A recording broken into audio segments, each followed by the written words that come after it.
Aplikasi pertama yang akan kita buat nanti adalah sebuah kalkulator sederhana. Kalkulator sederhana di sini dia memiliki satu halaman atau satu activity, jadi ya tampilannya cuman ini aja. Kemudian dia memiliki dua buah edit text untuk memasukkan nilai 1 dan nilai 2. Kemudian kita memiliki 4 operator di sini menggunakan radio button mulai dari penambahan sampai pembagian. Kemudian kita memiliki sebuah button hitung. Dan di sini kita akan memberikan sebuah event set on click listener yang mana kalau diklik nanti maka hasil dari perhitungan sesuai operator yang kita pilih akan muncul melalui text view hasil yang ada di sini. Layout ini kita menggunakan constraint layout untuk parent view-nya. Oke, kita coba ya. Di sini untuk nilai 1 dan nilai 2 dia sudah menggunakan validasi input type. Jadi dia nggak bisa memasukkan huruf di sini. Kalau huruf dia nggak bisa muncul. Jadi dia cuman support untuk numbers atau angka. Jadi misalkan di sini 45. Nah, ketika kita baru masukkan di bagian nilai 1 aja kemudian kita langsung hitung, maka dia juga sudah ada validasinya. Maka masukkan data dengan benar maksudnya adalah harus dilengkapi dulu. Nilai 2 juga harus ada nilainya.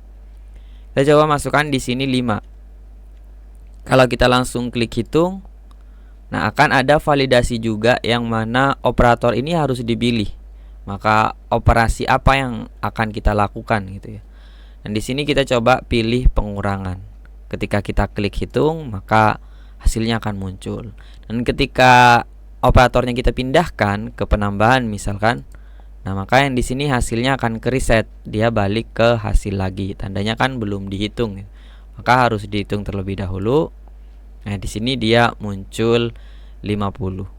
Seperti itu saja yang akan kita buat nanti. Dan buat teman-teman yang mungkin ada miss di video, ya di video mungkin sudah diikuti tapi kenapa masih ada error, masih hasilnya tidak sesuai seperti yang di sini, mungkin akan ngebantu teman-teman kalau bisa masuk ke bagian folder di sini. Di bagian projects ada aplikasi kalkulator. Jadi mungkin di videonya sudah diikuti dan tidak benar, coba sambil dicocokkan dengan project yang ada di sini. Jadi lakukan ekstrak, kemudian open project dari Android Studio, kemudian sambil dibandingkan mungkin ada kesalahan atau biasanya lebih banyak typo aja biasanya kalau ada kesalahan untuk project sederhana semacam ini.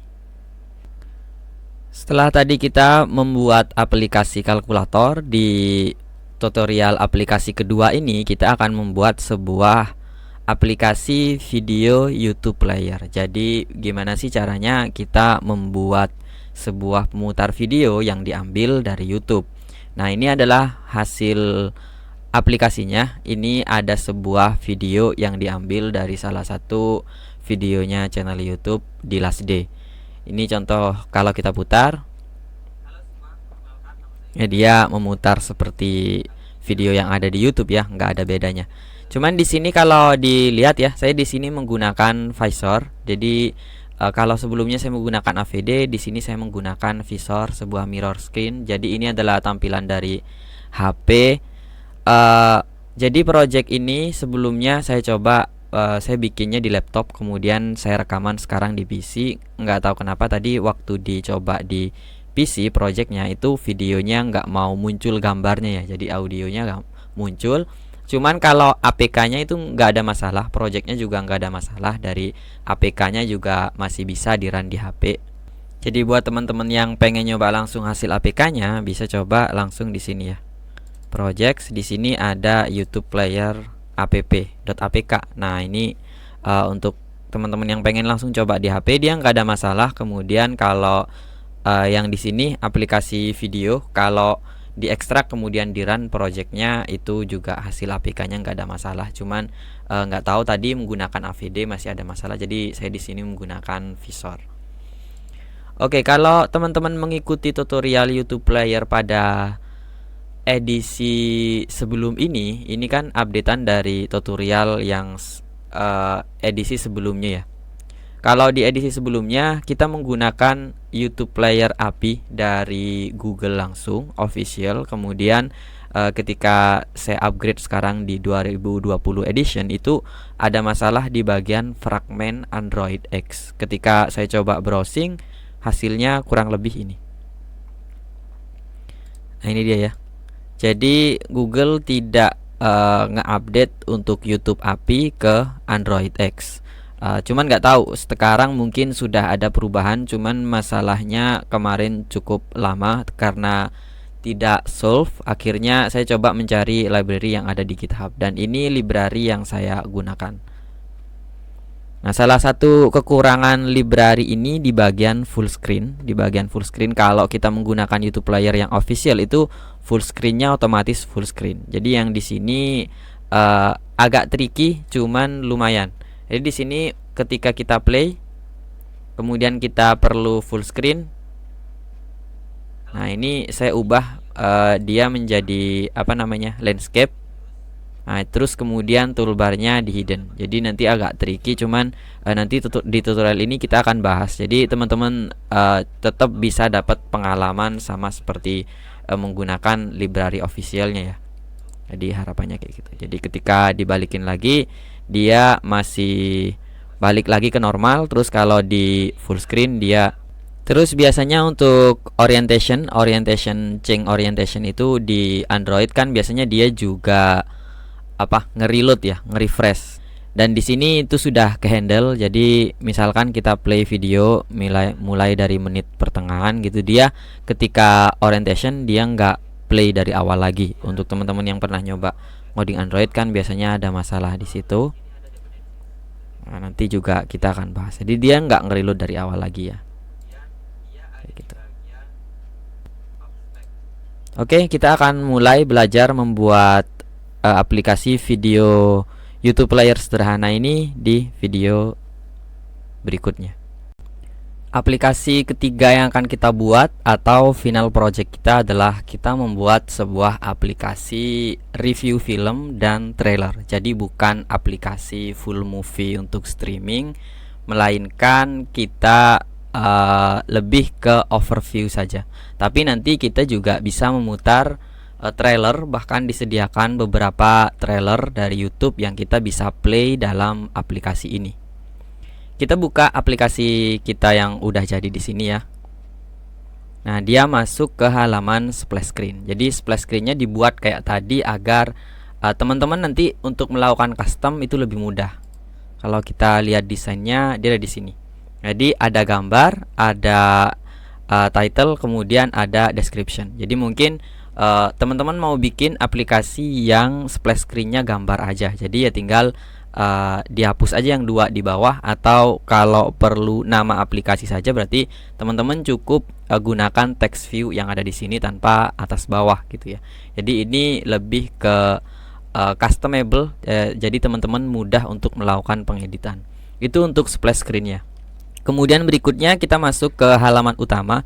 Di sini kita memiliki data film, ada dua kategori. Kalau teman-teman mengikuti tutorial sebelumnya untuk data API dari TMDB, jadi kita menggunakan data dari API yang kita konsumsi di project Android. Dan di sini kategorinya ada dua, ada populer dan ada no playing. Kita menggunakan fragmen yang ada di dalam tab layout. Ini tab layoutnya dan halaman ini adalah fragmennya.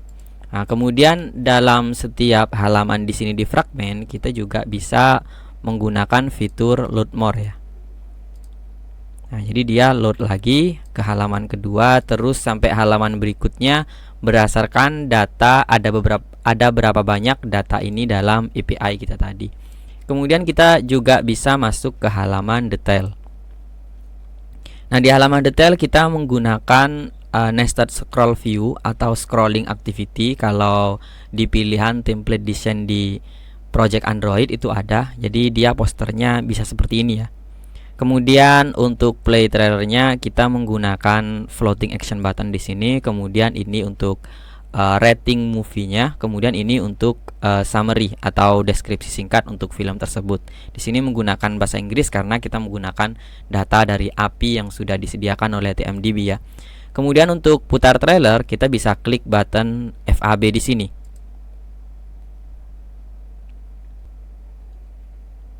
Data yang tersedia di sini juga data dari API. Di sini ya ada beberapa trailer yang disediakan oleh API-nya untuk film Interstellar. Jadi masing-masing film memiliki banyaknya jumlah trailer yang berbeda-beda, tapi pastinya mereka dapat dari YouTube. Dia ngambil datanya dari YouTube gitu ya. Kita disediakan ke YouTube-nya dan kita gunakan library YouTube yang kita pelajari pada aplikasi kedua tadi. Jadi di sini kalau dipilih yang lain juga menampilkan trailer yang lain di sini. Juga film-film yang lain juga sama. Oke, kita back. Tapi sebelum kita masuk ke bagian fragmen tadi, kita juga belajar terlebih dahulu menggunakan single activity atau satu halaman. Kalau ini kan kita menggunakan tab ya. Menggunakan tab. Kalau kita menggunakan single activity, kita ubah di sini. Jadi kita belajarnya menggunakan satu halaman terlebih dahulu.